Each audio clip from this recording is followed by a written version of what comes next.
7-litre beast, the Galaxy 500, back in 1963. It was the international trophy here at Silverstone, which was the first race that car was seen. And I think it was the 15th international trophy, but it was the first time that we've seen it.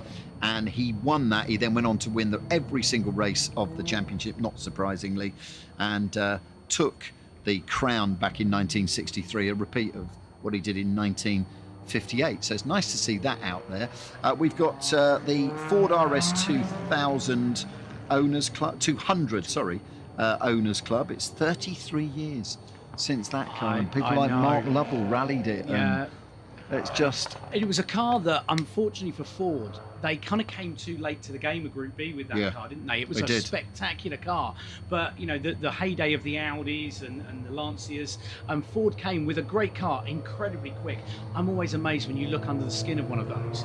The space frame, there's hardly anything holding it together. There's a huge engine. It must have been really brave to have driven those at pace on some of those particularly loose surface rallies. Yeah, I mean, because Ford had such a history, of course, with things like the Escort. They were winning everything with it back in the sort of Mikola and those kind of eras, and the Valdegarde years and so on, with the Mark I and Mark II Escort. And then, of course, along came the supercars, the Group B cars. So we had 6 R4s, the Lancia Delta, we had that sort of Group B rallying of cars, the Quattro, of course, the Audi Quattro. And Ford were like being absolutely beaten by 4-wheel drive cars. The 2-wheel drive Escort couldn't compete. No. So they had to come up with something, and they came up with the RS200, which was sadly never a huge success, was it? No, well, it came too late to the party because Group B was incredibly dangerous, and partly down to the types of cars, the engine power they had were absolutely phenomenal.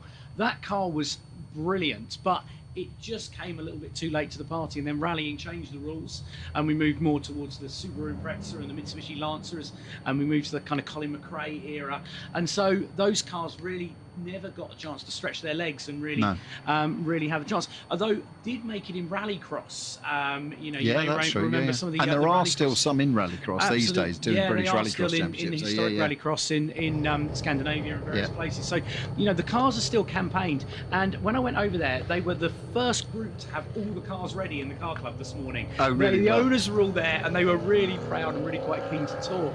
And it was great to see them. Just one of the cars I'm going to mention, the Sapphire Cosworth. We spoke to the owner there, who found that car in a barn and has completely restored the car. Yeah, and that car looks really stunning. If you get a chance to have a look up close to that, great to see it going around the circuit.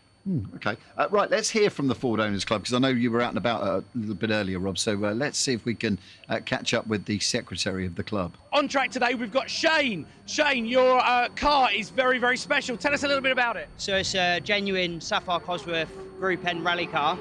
I dragged it out of a barn back in February, so it's done a handful of rallies, but it's done 8,500 miles from new. So it is a genuine rally car, motorsport shell. Bit of a nice find, really. Yeah, it's stage 3, about 330 brake horsepower. Yeah, it looks absolutely outstanding on track. Can you tell us how many hours of work have gone into making it look that good if it's been found as a barn find? To the wife's discretion, many late nights, long weekends, a lot of swear words, stress and tears at the time. Yes, it's been a labour of love, to be honest, but it's been a headache at the same time. You've got a lot of time and effort gone into it, and there's some other lovely Fords out on track today. Are there any others that catch your eye? Paul Mensley's RS500, the Netcom car, that's my mate's. So, yeah, that's one to watch out for. The Caliber car is always a favourite as well. Okay, and these fabulous RS200s that are going around as well, do you fancy going one of those? I would do, only if the red one's Mark McCann's. So, okay. You're clearly very, very enthusiastic. It's a very special anniversary for Ford this year, and that's why we've got the parade here. Do you feel quite proud to be part of that 120th anniversary?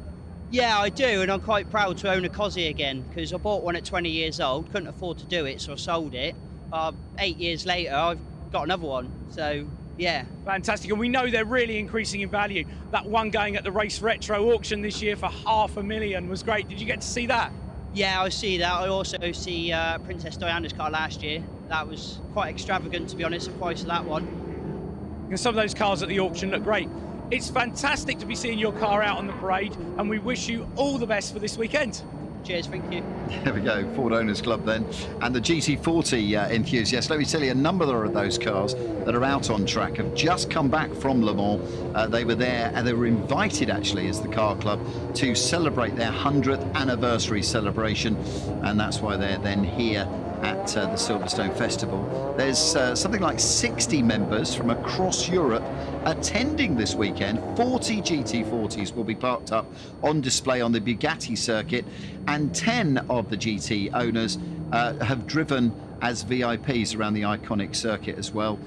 Back in 2019, of course, it was the GT40 that was featured in the film Le Mans 66, which depicted the story of the battle between Ford and Ferrari in the 24-hour race. I think there was a novel of it that was at the time. I think the film was based on a novel by someone called, I want to say A.J. Bain, but oh no! Look, there's it now. Look at that. Now that's taking you back. That's taking you back to your childhood. I was going to say that the Bond Bug. I didn't see that one when we were walking around the paddock, but probably hidden somewhere.